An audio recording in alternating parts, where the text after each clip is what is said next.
Hello everyone, welcome to Replica World. आज हम समझेंगे चेकलिस्ट, रूब्रिक्स और रेटिंग स्केल के बारे में। तो चलिए शुरू करते हैं। जैसे कि हमें पता है कि ये बहुत ही इंपॉर्टेंट टूल है असेसमेंट में। तो सबसे पहले इनका पर्पस जान लेते हैं कि इनका पर्पस क्या है। तो ये एक टूल की तरह काम करते हैं सिस्टमैटिक रिकॉर्डिंग ऑफ ऑब्जर्वेशन के लिए। मतलब जो भी हमने बच्चे में ऑब्जर्व किया उसको सिस्टमैटिकली रिकॉर्ड करने में हेल्प करते हैं ये तीनों चीज़ें हमारी। ये एक टूल की तरह साबित होते हैं इन सेल्फ असेसमेंट। बच्चा भी अपने आप का असेसमेंट कर सकता है इन सब चीज़ों का यूज़ करके। इसके अलावा they record the development of specific skills, strategies, attitudes and behaviour necessary for demonstrating learning. Learning के लिए जो स्ट्रैटेजी होनी चाहिए, जो स्किल होनी चाहिए, जो एटीट्यूड होना चाहिए, जो बिहेवियर होना चाहिए, उसको भी रिकॉर्ड कर, उसमें जो डेवलपमेंट है उसको भी रिकॉर्ड करती हैं ये सब चीज़ें। मतलब अगर हमें स्टूडेंट के डेवलपमेंट को रिकॉर्ड करना है लर्निंग में तो ये तीनों चीज़ें उसमें हेल्प करती हैं। इसके अलावा स्टूडेंट को ये क्लैरिफाई करती हैं ये चीज़ें कि वो अभी किस लेवल पे है और उसको किस तरीके से आगे बढ़ना है अपनी लर्निंग में। इसमें भी स्टूडेंट की हेल्प करती हैं ये सब चीज़ें। चलिए एक एक करके समझते हैं कि ये तीनों चीज़ें होते क्या है। सबसे पहले बात करते हैं चेकलिस्ट के बारे में। What is checklist? तो चेकलिस्ट जो है वो हमें यस और नो फॉर्मेट में एक चीज़ देती है। ठीक है, कहने का मतलब ये है कि जैसे कि हमने कोई भी प्रोजेक्ट दिया बच्चों को या किसी भी चीज़ पे हम बच्चों को एनालाइज कर रहे हैं या असेस कर रहे हैं, तो जब हम बच्चे को असेस कर रहे हैं तो असेसमेंट के टाइम पे हम कुछ क्राइटेरिया रखेंगे और बस उसमें यस और नो में आंसर करेंगे हर एक बच्चे के लिए। क्या बच्चा डेडिकेटेड है इस चीज़ को लेके, इस प्रोजेक्ट को लेके, यस और नो। तो हम यस या नो लगाएंगे, उसके बीच का कुछ नहीं होगा। ठीक है, बच्चा मेहनत कर रहा है या नहीं कर रहा है, यस और नो। तो यस और नो में से एक पे टिक लगाएंगे। इस तरीके से सारे जो बच्चे हैं क्लासरूम में उन सब के लिए चेकलिस्ट बनाई जाएगी जिसमें कि यस और नो में सबके लिए आंसर करे जाएंगे। ठीक है, तो ये होती है हमारी चेकलिस्ट। सो चेकलिस्ट बिल्कुल ऐसी होती है जैसे कि एक लाइट का जो स्विच होता है या तो वो ऑन हो सकता है या ऑफ हो सकता है। उसी तरीके से चेकलिस्ट होती है कि या तो यस होगा या नो होगा, कि बच्चा शरारत करता है या नहीं करता है क्लास में, तो यस है या नो है। इस तरीके से चेकलिस्ट बनाई जाती है। ठीक है, अब चेकलिस्ट से क्या फ़ायदा होगा कि हमें पता होगा हर एक बच्चे के बारे में कि उसके अंदर क्या क्या कैरेक्टरिस्टिक हैं या लर्निंग में भी वो क्या क्या चीज़ें शो कर रहा है, वो कंसेप्ट को समझ पाता है या नहीं समझ पाता है, मतलब क्लास में क्वेश्चंस पुट अप करता है या नहीं करता है। ठीक है, वो क्लास में और लोगों के साथ बात करता है या नहीं करता है। तो और भी जो भी सारी चीज़ें हैं तो यस और नो में इसका आंसर होगा, जिससे कि बच्चे को असेस करने में हेल्प होगी टीचर की और बच्चा भी अपने आप को असेस कर पाएगा। नेक्स्ट होता है रूब्रिक्स। अब रूब्रिक्स के बारे में समझते हैं। रूब्रिक्स क्या होता है? तो रूब्रिक्स क्या करता है, एक सेट ऑफ क्राइटेरिया का यूज़ करता है स्टूडेंट के परफॉर्मेंस को देखने के लिए। ठीक है, उसमें ना एक फिक्स्ड मेजरमेंट स्केल होती है और हर एक क्राइटेरिया का डिटेल्ड डिस्क्रिप्शन होता है और फिर बच्चों को देखा जाता है उस स्केल में कि किस स्केल के किस नंबर पे बच्चा लाई करता है। देखो, इस चीज़ को समझने के लिए ना हम इस टेबल की तरफ आते हैं, इससे हमें अच्छे से समझ में आ जाएगा। जैसे बच्चे को कोई भी प्रोजेक्ट दिया गया है, ठीक है, और या फिर क्लासरूम में उसका कैसा परफॉर्मेंस है ये भी अगर हम देखना चाह रहे हैं तो हम रूब्रिक्स का इस्तेमाल कर सकते हैं। तो जैसे कि मान लीजिए हमने बच्चे को कोई प्रोजेक्ट दिया, कोई वर्क दिया और उसमें हम बच्चे को असेस करना चाह रहे हैं तो उसमें हम रूब्रिक्स का यूज़ कर सकते हैं। तो कैसे यूज़ करते हैं रूब्रिक्स का? हम क्या करते हैं, ज़्यादातर इसको टेबुलर फॉर्म में इस्तेमाल करते हैं।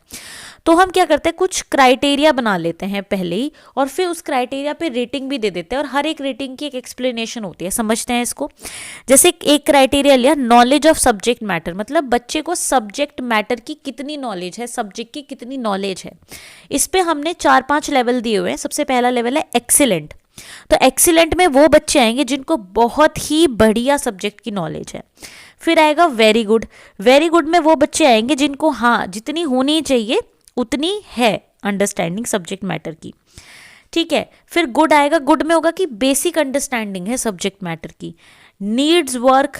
नीड्स वर्क में वो बच्चे आएंगे जिनको अभी और भी ज़रूरत है, मतलब उनको नॉलेज है बट बहुत कम नॉलेज है, उनको बहुत और नॉलेज होने की ज़रूरत है।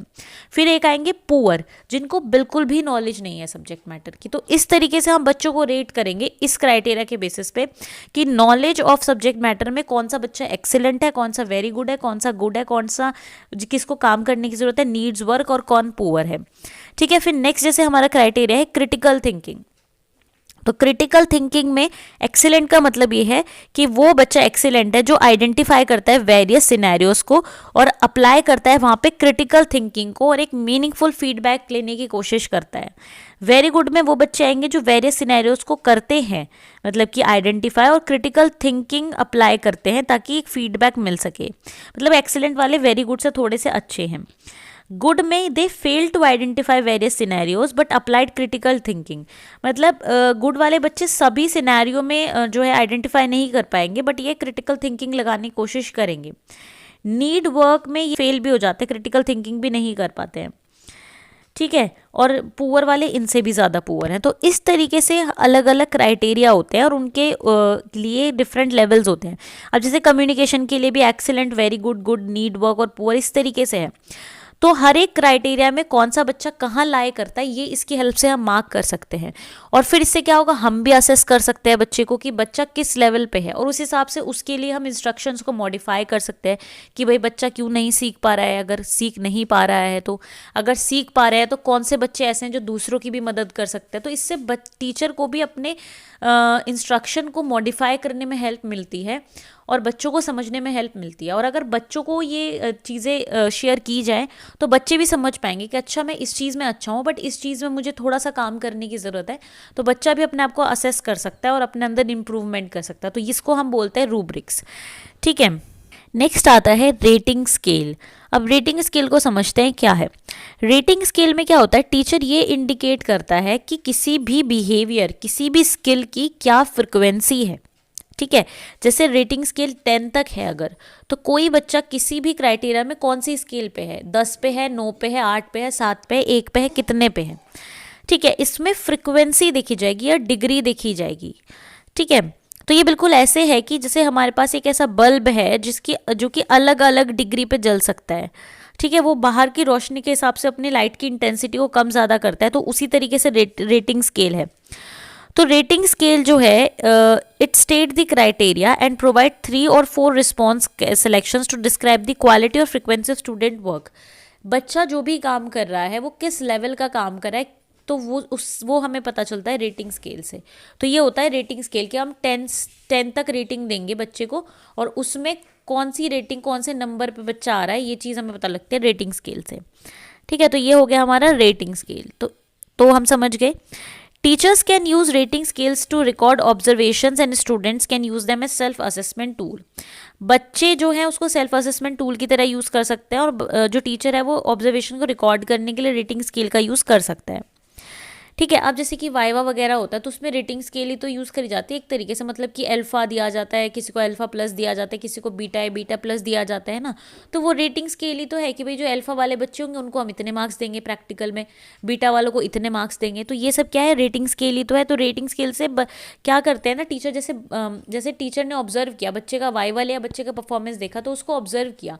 अब ऑब्जर्व तो कर लिया, अब टीचर करेगा कैसे, मतलब क्या लिखेगा थोड़ी कि इसने इसका आंसर दिया, इसका आंसर नहीं दिया, नहीं, वो बस एक रेटिंग दे देगा बच्चे को कि ये बच्चा अल्फा है, ठीक है। अब अल्फा के हिसाब से फिर वो उसको मार्क्स दे देगा।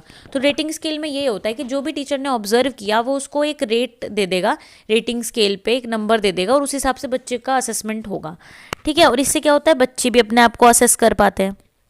तो हम समझ गए तीनों चीज़ों को कि रेटिंग स्केल क्या होती है, रूब्रिक्स क्या होता है और चेकलिस्ट क्या होती है और इनमें क्या डिफरेंस होता है। तो आज के लिए सिर्फ इतना ही। मैं उम्मीद करती हूँ टॉपिक आपके लिए हेल्पफुल रहेगा। अगर हेल्पफुल रहे तो लाइक ज़रूर करें, शेयर करें और एप्लीकेबल को सब्सक्राइब करें।